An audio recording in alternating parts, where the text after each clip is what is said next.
Hello, I'm Tom Kimmel. The Board for Correction of Naval Records has agreed to hear my application for administrative action in the Rear Admiral Kimmel matter.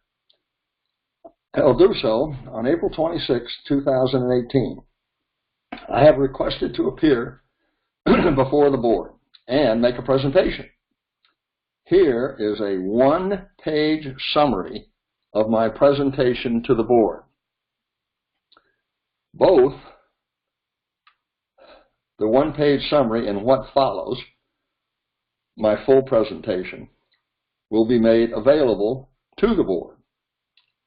The Admiral Kimmel matter has been called, and I quote, the most tragic injustice in American military history. Thank you for the opportunity to explain.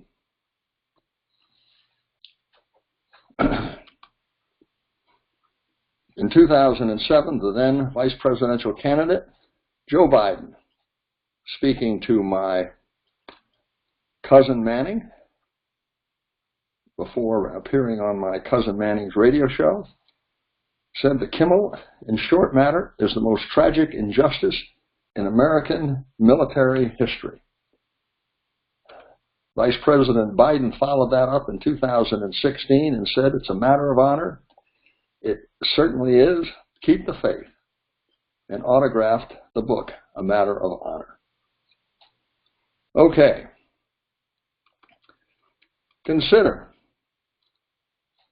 unlawful command influence, the mortal enemy of military justice, runs rampant throughout the Kimmel matter. And it started immediately with the executive order on December 18th of 1941 by President Roosevelt to his selected chairman of the Roberts Commission, Associate Supreme Court Justice Owen Roberts. The purposes of the Roberts Commission to provide bases for sound decisions, whether any derelictions of duty or errors of judgment on the part of the Army or Navy personnel contributed to the enemy's success, and if so, what those derelictions or errors were and who were responsible therefore. In other words, find someone to blame. Compare that aim with that of the 9/11 Commission. As the chairman and the co-chairman of the 9/11 Commission wrote, our aim has not been to assign individual blame.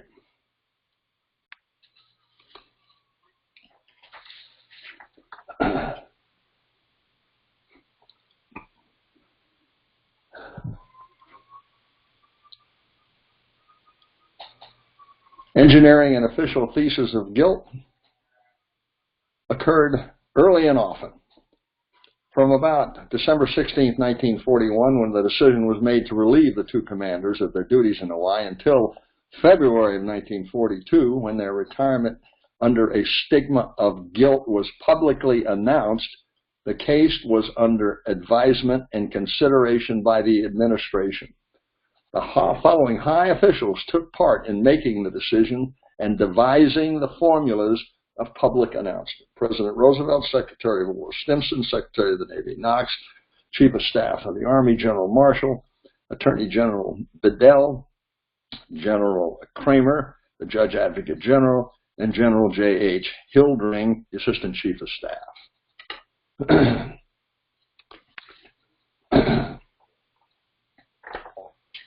Kimmel's attorney, Charles Rugg, met Justice Roberts after the Naval Court of Inquiry ended to discuss the findings of the Naval Court of Inquiry with Justice Roberts. Counselor Rugg wrote, Justice Roberts expressed indignation at the treatment that had been given Admiral Kimmel and General Short, and said in substance that when the report was handed to the President, he mentioned the propriety and advisability of giving both prompt military trials, and that while he could not quote the President specifically, he replied definitely that he, Judge Roberts, had been given every assurance that trials would be had promptly, and by promptly, he was given to understand during the spring of 1942. Rugg's complete memo is on my website and at the link provided on this slide. Consider, members of the Washington High Command provided false testimony and false evidence, which was irreparably prejudicial to Kimmel. Here is the dark heart of the matter. When the members of the Roberts Commission were advised by the highest-ranking officers in the Navy that Admiral Kimmel had the same vital information available from the intercepted Japanese messages which they had in Washington, such representations were false. Whether this false information was supplied as the result of incredible internal confusion or design, it did Admiral Kimmel irreparable prejudice. Captain Wilkinson's statement that nevertheless warning dispatches had been sent out suggests that the warning dispatches were merely an unnecessary redundancy.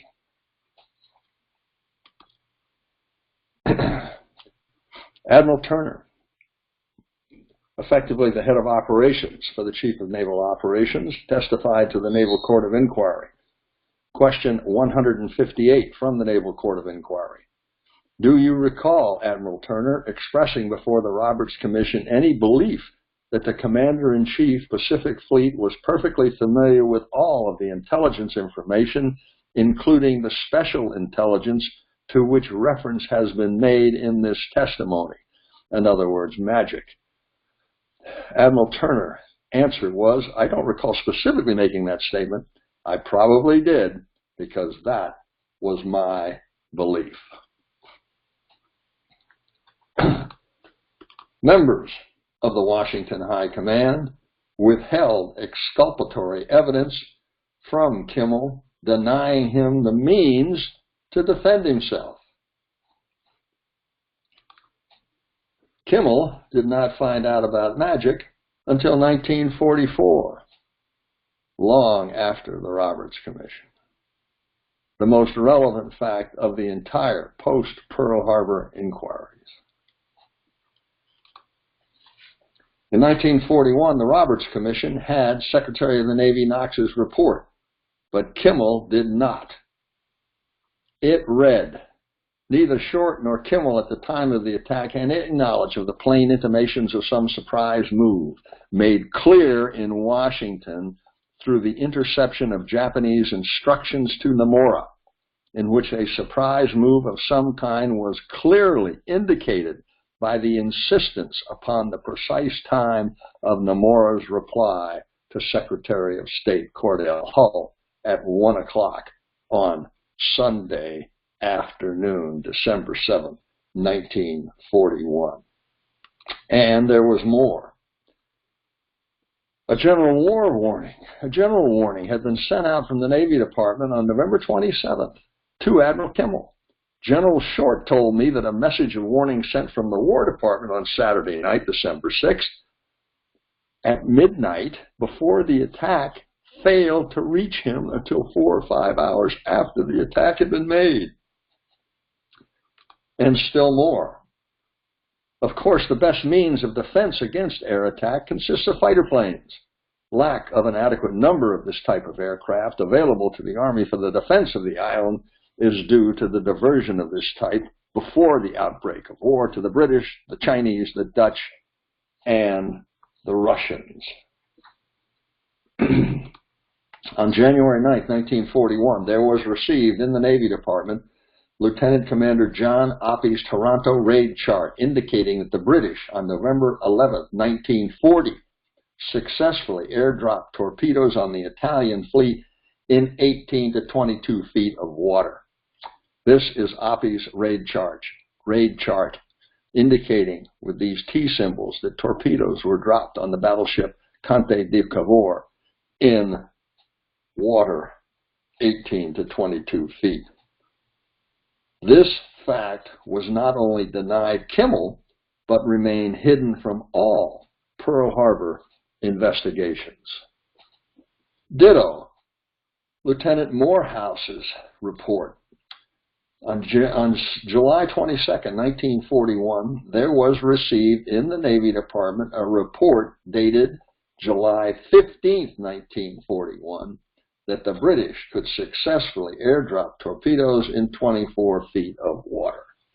Records of the Royal Navy Mark 12 indicate that this torpedo can be dropped in water as shallow as 4 fathoms. That would be 24 feet. Kimmel was not told. Ditto, Dusko Popoff's spy questionnaire. Spy questionnaire, asking for Naval Strong Point Pearl Harbor for depths of water and reports about torpedo protection nets. It is my contention that if Popoff's questionnaire had been sent to Kimmel, Pearl Harbor investigators would have bludgeoned him with it. But it was also kept secret from all Pearl Harbor investigations. Aber Officer von der Osten's spy report was also denied Kimmel, even though in cursive he wrote, "This spy report will be of interest mostly to our yellow allies." Members of the Washington High Command told the Roberts Commission that Kimmel had the same information in Hawaii as they had in Washington, D.C., a blatant untruth. The Washington High Command, knowing full well what they had done, had an obligation to immediately rectify the prejudice. They did not do so. In a contemporaneous writing explaining his testimony to the Roberts Commission that day, the director of the Office of Naval Intelligence, Admiral Wilkinson, wrote to his boss, the Chief of Naval Operations, Admiral Stark, that Kimmel had as much information as we had. The Roberts Commission was discussing the magic freely.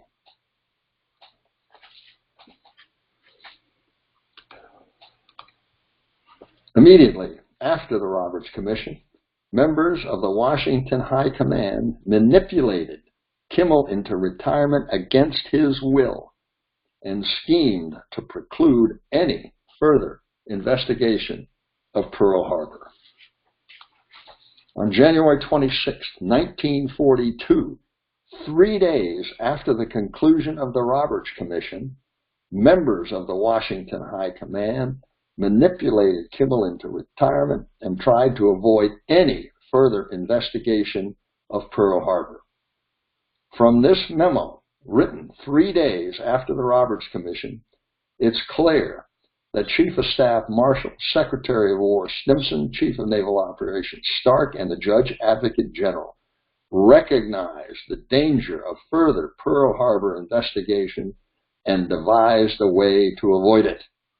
Limit investigation to the Roberts Commission, avoid a Naval Court of Inquiry at all costs, and manipulate Kimmel and Short into retirement. From Marshall's memo before you, it's apparent that he, Stimson, Stark, and the Judge Advocate General all agreed the Roberts Commission was on a plane above that of a Naval Court of Inquiry and therefore rendered a Naval Court of Inquiry unnecessary and to be refused if a Naval Court of Inquiry was requested. The same day, Chief of Naval Operations Stark ordered Kimmel notified of Short's retirement decision in hopes that Kimmel would likewise apply for retirement against his will. Anthony Summers and Robin Swan discovered this transcript in the Admiral Nimitz papers at the Naval History and Heritage Command, a remarkable find for their 2016 book, A Matter of Honor. Vice Admiral Randall Jacobs, Chief of the Bureau of Navigation and Personnel, Vice Admiral John Wills Greenslade, Commandant, San Francisco, and a friend of Admiral Kimmel's. Admiral Jacobs, the transcript goes, has Kimmel returned yet? Greenslade, yes, he's here. Jacobs, I've just been discussing the matter with Admiral Stark, and they want Kimmel kept in a leave status until further disposition is made of the Roberts report. I was asked by Admiral Stark to inform you to tell Kimmel that General Short has applied for retirement. Greenslade, in leave status? You want me to tell him that? Jacobs, yes. Before this suggestion, Admiral Kimmel had not considered retirement, expected, and stood ready to be reassigned.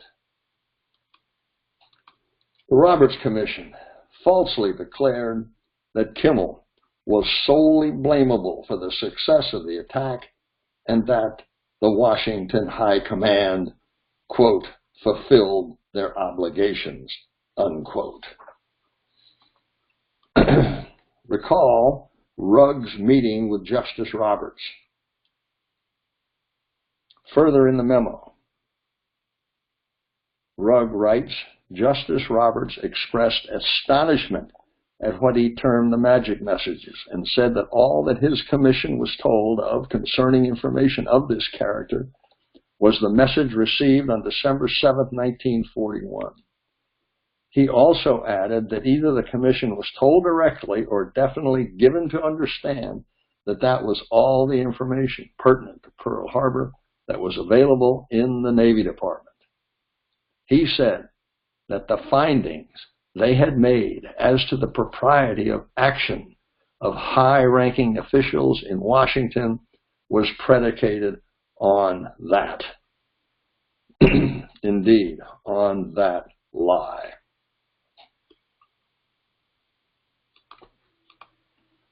The Washington High Command discussed magic freely with the Roberts Commission in 1941 when an impression could be left that Kimmel had magic.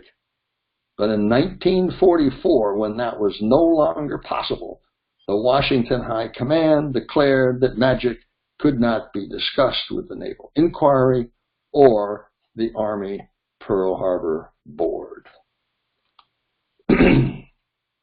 Admiral Wilkinson. Kimmel had as much information as we had. Kimmel had as much information in Hawaii as we had in Washington, D.C. The Roberts Commission was discussing the magic freely.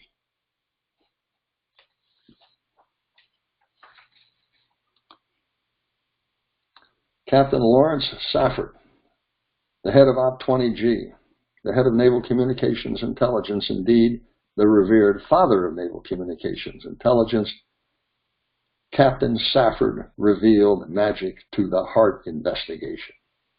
But the Navy Department refused to provide Hart's investigation to its own Naval Court of Inquiry. Accordingly, magic was not made known to the Naval Court of Inquiry for over a month into its proceedings.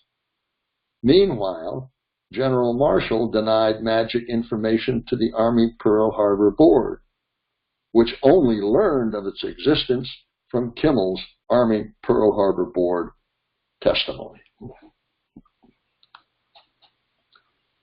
The Chief of Staff of the Army perjured himself before the Army Pearl Harbor Board and ordered his subordinates to do so as well.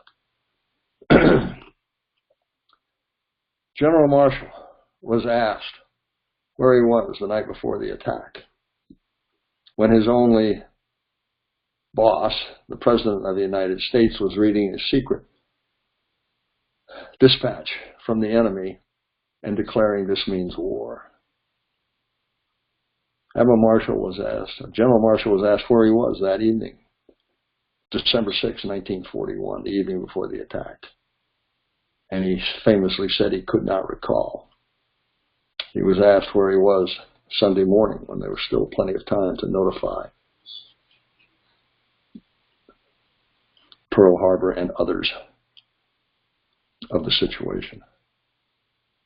He said he didn't have any independent recollection. Investigators then asked him, well, General, you don't know where you were Saturday night and not exactly sure what you did Sunday morning. Where were you when you actually got the notification that Pearl Harbor was under attack? General Marshall's answer was, I do not know where I was.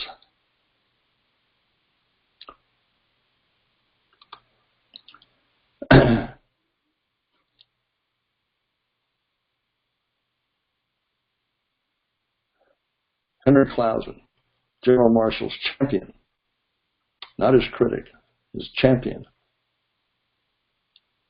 and a member as a recorder for the Army Pearl Harbor Board, said that General Marshall had caused perjured testimony to be presented to the Army Pearl Harbor Board. Marshall had ordered his subordinates to lie to the Army Board, and they had complied.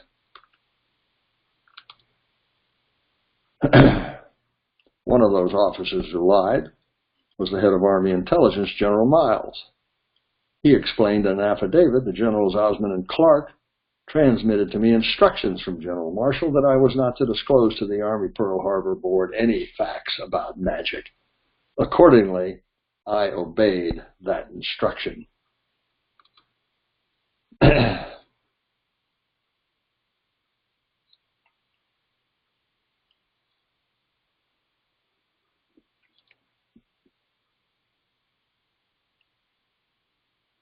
All of that lying to the Army Pearl Harbor Board led a member of the Army Pearl Harbor Board, General Henry Russell, who was in charge of investigating Washington's contribution to the disaster.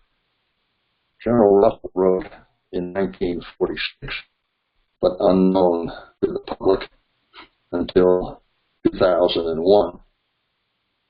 But he was convinced that no agency of the War Department could have been as inefficient and downright stupid as the Office of G2 Army Intelligence desired the Army Pearl Harbor Board to believe it to have been.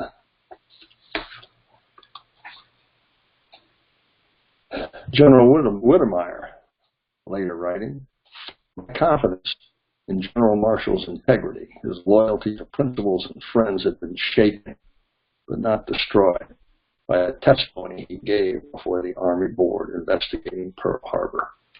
No doubt I had been naive. The Chief of Naval Operations perjured himself before the Naval Court of Inquiry. He also did not know where he was the night before the Pearl Harbor attack, December 6, 1941, when his only uniformed boss, when his only boss, the President of the United States, was reading a secret dispatch from the enemy and declaring this means war. Under oath, he said he couldn't remember. Nobody reached him on December 6th. The Joint Congressional Committee actually shut down. Admiral Stark's aide, Captain Harold Crick, came to him a week later and said, Admiral, don't you remember where you were? You were with me, sir. You were with me and our wives. We went to the National Theater to view the student prince. We retired to your quarters. You were met by the houseboy who said that the President of the United States had called you and wanted a return call. You excused yourself, went to your library, made that call, came out and said you had been discussing with the President of the United States the critical situation in the Pacific. Don't you recall that, Admiral? Admiral Stark, between the devil and the deep blue sea, went back to the Joint Congressional Committee, who had to reconvene to take Captain Crick's testimony, and asked Admiral Stark again if he could now remember, which he could not. This prompted Congressman Gerhardt to ask Admiral Stark, Admiral, could you have been with General Marshall Saturday evening, December 6th, the night before the attack, since he can't remember where he was either? John Tolan, in 1979, interviewed Harold Crick's widow, and she came up with the same information that Harold Crick had come up with in 1946. The four of them had dinner, gone to the theater, and the President calling. It all brought it back to him.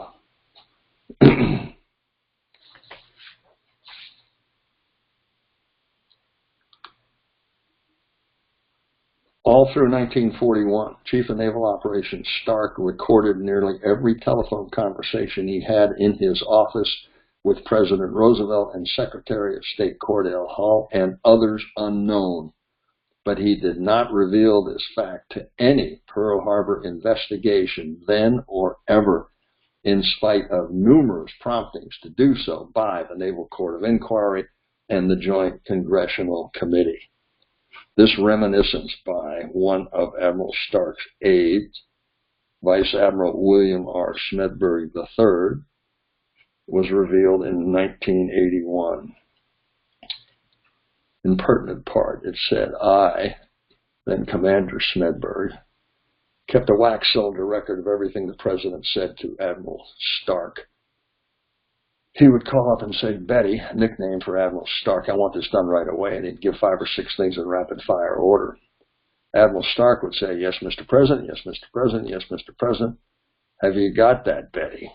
Yes, Mr. President. And he'd hang up. The buzzer would ring, and I'd go in to hear Admiral Stark say, did you get all that, Smitty? Yes, sir. We'll get going on it. I monitored nearly every conversation Admiral Stark had, and I made a record of almost all of them.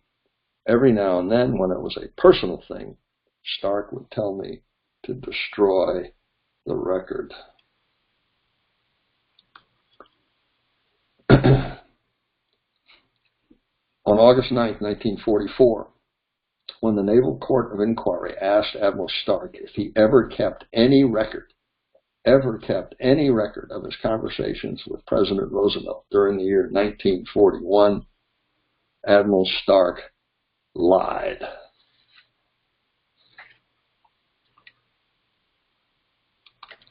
And that's not all he lied about. Continuing with Admiral Smedberg's reminiscences, I kept a wax cylinder record recording of everything President Roosevelt said to Chief of Naval Operations Stark. Secretary of State Cordell Hull called Stark and said, Admiral, I'm afraid the fat's in the fire. It's up to you military fellows now. I heard the conversation. It was on one of those wax cylinders I broke up. Now I wish I hadn't destroyed them.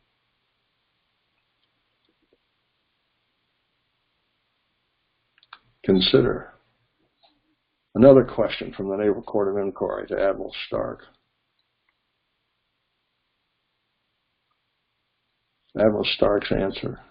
On November 27, 1941, I do not recall having seen the November 26, 1941 American note or ultimatum, or having heard anything about it. I haven't the slightest recollection of that note. This, of course, is the famous American note that Secretary of State Cordell Hull sent to the Japanese, which was styled by the Army Pearl Harbor Board as a document that touched the button that started the war. And as we have come to learn, written in the first couple of iterations by Soviet spy Harry Dexter White. Consider Stark's statement to the Joint Congressional Committee on January 2nd, 1946, concerning Cordell Hull's American note of 11/26, 1941. I would like to say, with regard to that 10-point note, Admiral Stark said, while not recollecting having seen it at that time, that I had discussed in the State Department a memorandum by Mr. Morgenthau, the Secretary of the Treasury, and expressed my opinion on it and confirmed it in writing. The note of the 26th, the 10-point note, as I recall, contained nothing, or at least very little, or only minor differences from the note of the Secretary of the Treasury, and also did not contain anything which I had objected to in the other note. So in general, I knew of the substance of that note, but as to having seen it in its actual form when it went out, or whether I saw it on the 28th, I could not say.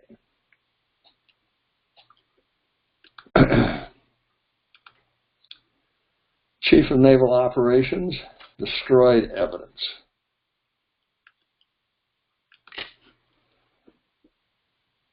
as we've already discussed. The War and Navy departments intimidated witnesses before and after the Naval Court of Inquiry and the Army Pearl Harbor Board.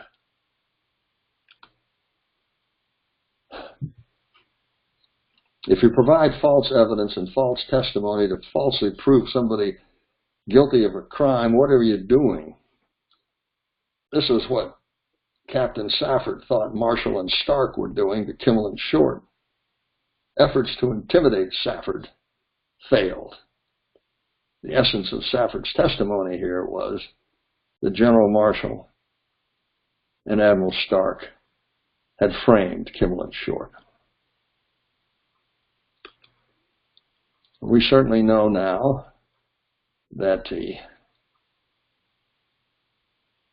commander, Briggs, who said he had received the Winds Execute message, was also ordered not to testify about it to the Joint Congressional Committee. So we didn't hear anything about this until 1977, and the affidavit was declassified in 1980. How's this for intimidating witnesses? Henry Clausen, Marshall's champion, recorder for the Army Pearl Harbor Board, and later the author of yet another Pearl Harbor investigation. Clausen wrote that he was acting like an FBI agent, which is certainly a curiosity to me. He also wrote in 1992, rather than go through the time-consuming process of calling witnesses back to Washington, I will become a walking bomb. If it malfunctioned, it would incinerate me in a flash. In a war zone, the bomb must always be armed. Colonel Clausen wore a bomb to conduct Pearl Harbor interviews overseas in the war zone.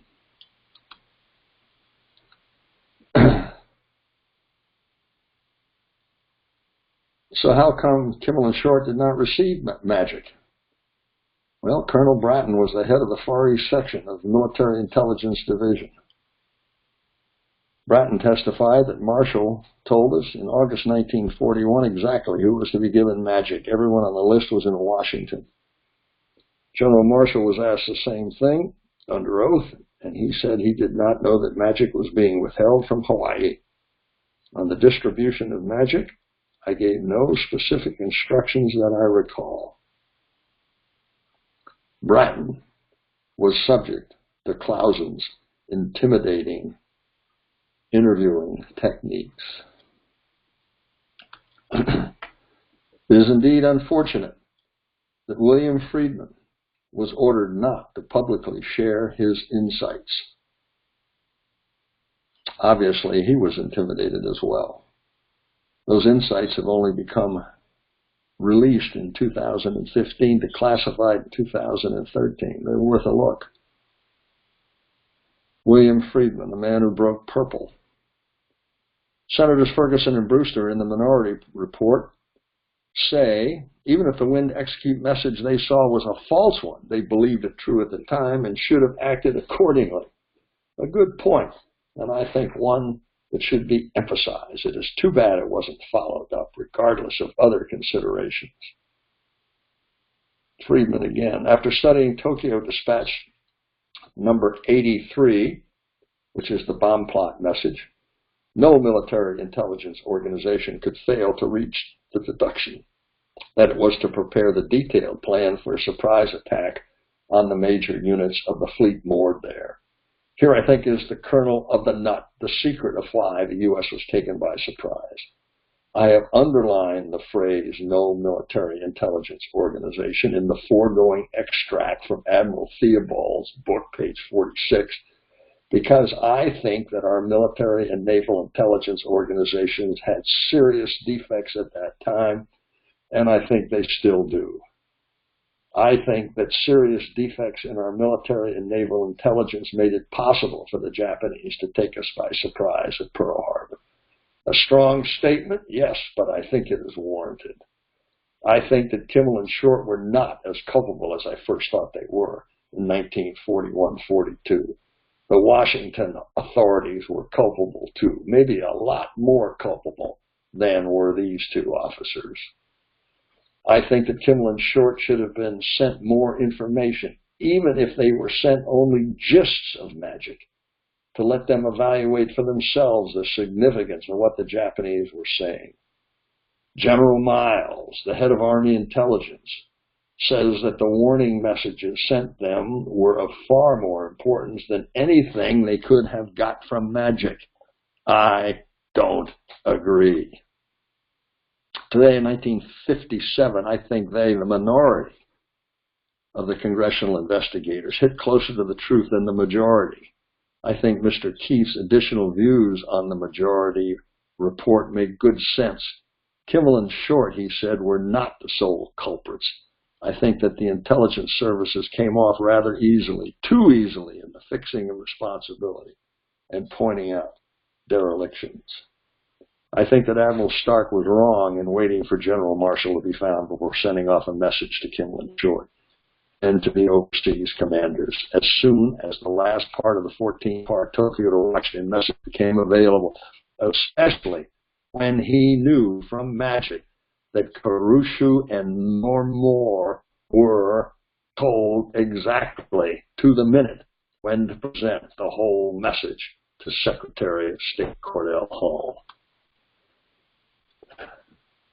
May 5th, 1957.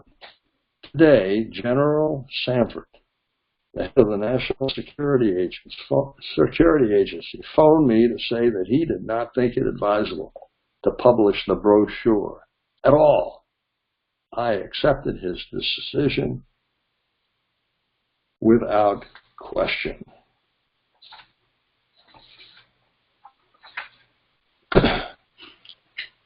So it goes. The Naval Court of Inquiry virtually exonerated Kimmel in 1944, but the Navy Department refused to reveal this fact for over a year, thus denying Kimmel the public justice that the Navy's own system accorded him. Immediately after Kimmel's counsel, Charles Rugg, found out about the Naval Court of Inquiry's report, he sent this telegram to Secretary of the Navy Forrestal. I request immediate release of findings of Navy Court of Inquiry as to innocence or guilt of Admiral Kimmel. For nearly 3 years, he has borne public blame for Pearl Harbor disaster. He has requested and been denied court-martial. His treatment has been un-American. In your letter to Admiral Murfin, released to press on October 20, you intimate that facts now 3 years old found by Navy Court may be withheld as secret or top secret.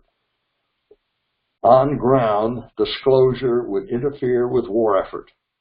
Certainly, release of findings of court as to Kimmel's innocence or guilt cannot affect war. Past injustices cannot now be remedied. Simple justice and common decency required immediate public announcement of court's finding as to Kimmel's innocence or guilt.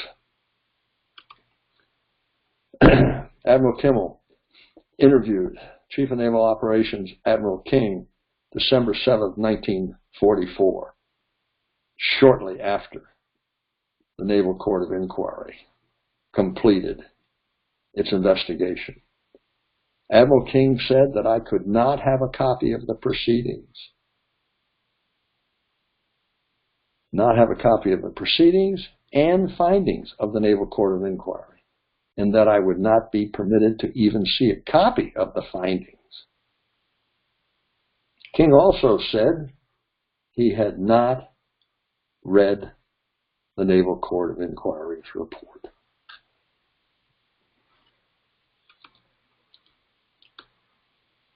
Kimmel was the only qualified flag officer not advanced under the Officer Personnel Act of 1947 because the Navy Department omitted the name of Kimmel from the list of flag officers whose promotion was authorized.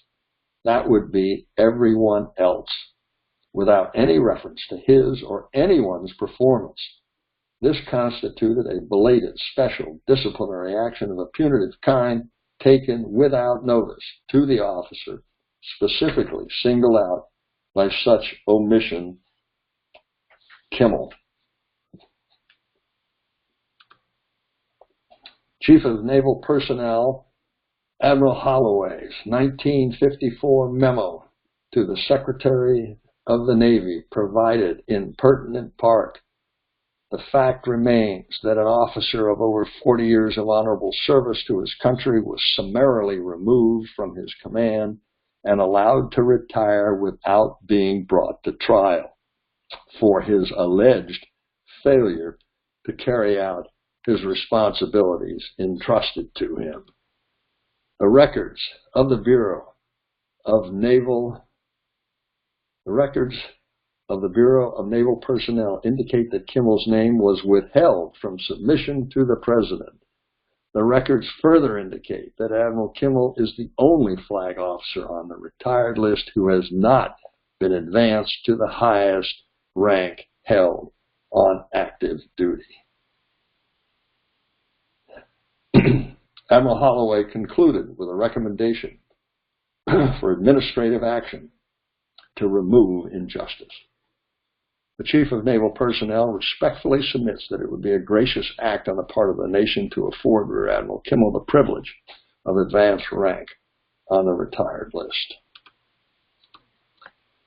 30 years ago, the Board for Correction of Naval Records refused to hear the Kimmel matter, thus denying Kimmel an early opportunity to remove injustice. In June 1987, the Executive Director of the Board for Correction of Naval Records refused to hear the merits of Admiral Kimmel's surviving son's application for correction of military records in the case of their father, and wrote in pertinent part that the relief requested of placing Rear Admiral Kimmel on the retired list as an admiral is not within the authority of the Board for Correction of Naval Records. Therefore, the case is being closed administratively.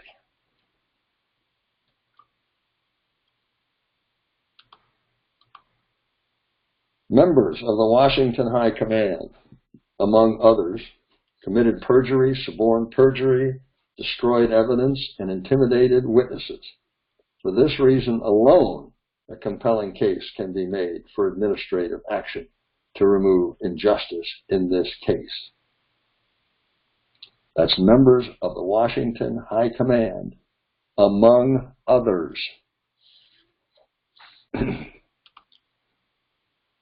On December 1st, 1941, Admiral Stark ordered the Commander-in-Chief of the Asiatic Fleet to implement President Roosevelt's 3 small ships order, knowing it was a step to bait an incident, a casus belli, but he did not inform Kimmel then or ever. Admiral Hart gave President Roosevelt's order to Admiral Talley to execute, never expecting to see Talley alive again. In 1973, Admirals Talley, Hart, and Hill at a luncheon. Make that 1971. Admiral Talley, would you tell Admiral Hill here if you think we were set up to bait an incident that causes belli? Admiral Hart, Commander-in-Chief of the Asiatic Fleet, yes, I think you were bait and I could prove it, but I won't, and don't you try either.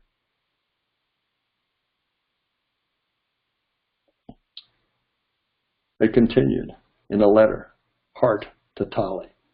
My relationships with Admiral Stark were close, and I did expect that he would someday begin to talk about the 3 small ships idea. He never did. I feel I should take the same attitude. I destroyed my record on the subject. Admiral Hart was Chief of Naval Operations Stark's counsel at the Naval Court of Inquiry.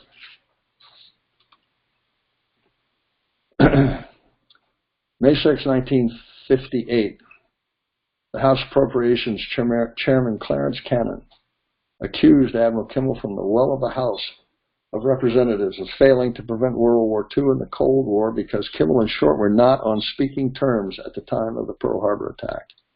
When challenged by Admiral Kimmel, Congressman Cannon Chairman Cannon said he got this information after the attack in early 1942 from the FBI. When challenged by Kimmel, J. Edgar Hoover refused to confirm or deny this. This was the infamous lie that Kimmel tried to overcome the rest of his life, in part because Senator Truman perpetuated the infamous lie in 1944 as a senator and recanted his allegation as president, recanted sort of, in 1945. 4 days after the attack begins the story of what I call the FBI's Complete Plans memo. Here's the memo. In pertinent part, this is 4 days after the Pearl Harbor attack. Colonel John Terbush Bissell, head of Military Intelligence Counterintelligence G2 in Washington, D.C., today informed Special Agent George C. Burton in the strictest of confidence and with the statement that it ever got out that he had disclosed this information, he would be fired. That about 10 days before the attack, Japanese intercepts were broken in Washington, D.C. These messages contained substantially the complete plans for the attack. They also contained a code word.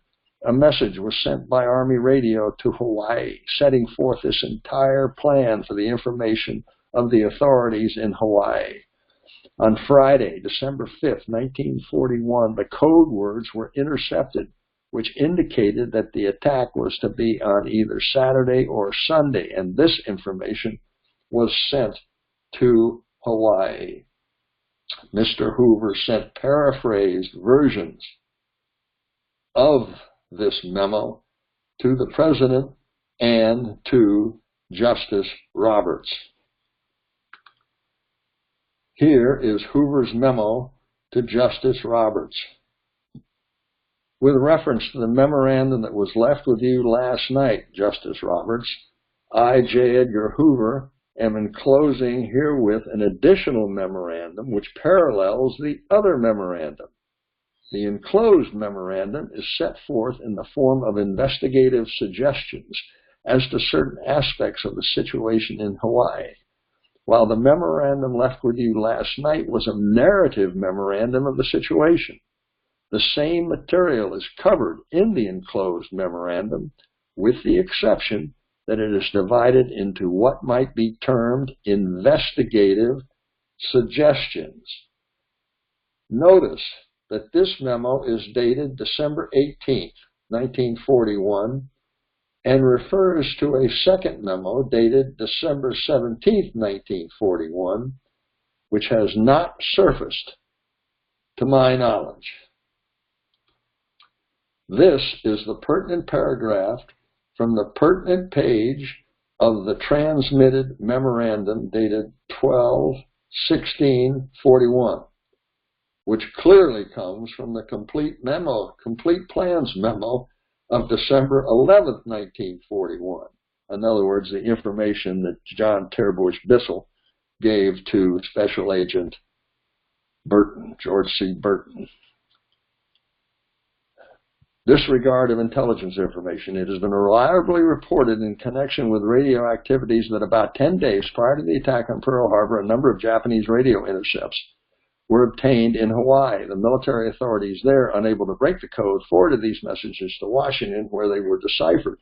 And it was found that these radio messages contained substantially the complete plans for the attack on Pearl Harbor, as it was actually carried out.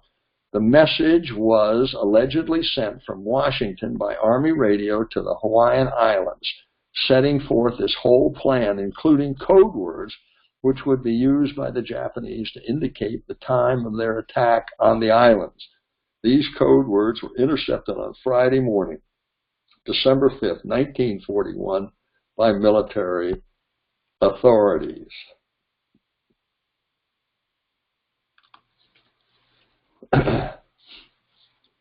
Here is the pertinent part of the memo, page 7, containing Mr. Hoover's investigative suggestions.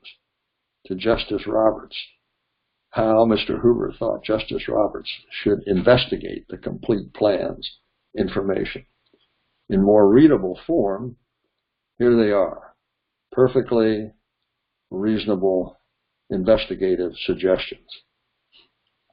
Inquiry should be made as to the date of those messages, the date those messages were received at Washington, the date of their transmittal to Hawaii, the details of the interception of the coded words, the identity of the officer charged with handling this information in Hawaii, and what action or consideration, if any, was given to this intelligence. So what did Chairman Roberts do with this information? In 1941, Roberts identified Colonel Kendall Fielder and his assistant, Lieutenant Colonel George Bicknell, as the officers charged with handling this information in Hawaii. He interrogated them using the information from the FBI's Complete Plans memo, but they knew nothing about the allegations. So Roberts dropped the matter, ignoring completely investigative suggestions 1, 2, 3, and 5 listed here. In 1946, at the Joint Congressional Committee investigation, Justice Roberts was sworn in as a witness and interrogated by Senator Ferguson. Senator Ferguson wanted to know where Roberts got his information to interrogate Fielder and Bicknell in 1941.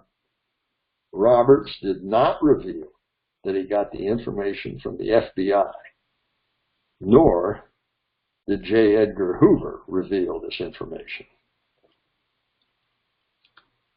In 1944, Rugg also wanted to know where Roberts got the information to question Kendall and Bicknell. Roberts did not reveal that he got the information from the FBI. In 1944, General Short asked the Army Pearl Harbor Board to find out where Roberts got the information to question Kendall and Bicknell. They did not do so. Kimmel thought it was tragic that Roberts didn't ask him about this matter. Thank you for your kind attention. That concludes my presentation. I'm ready for whatever questions you may have.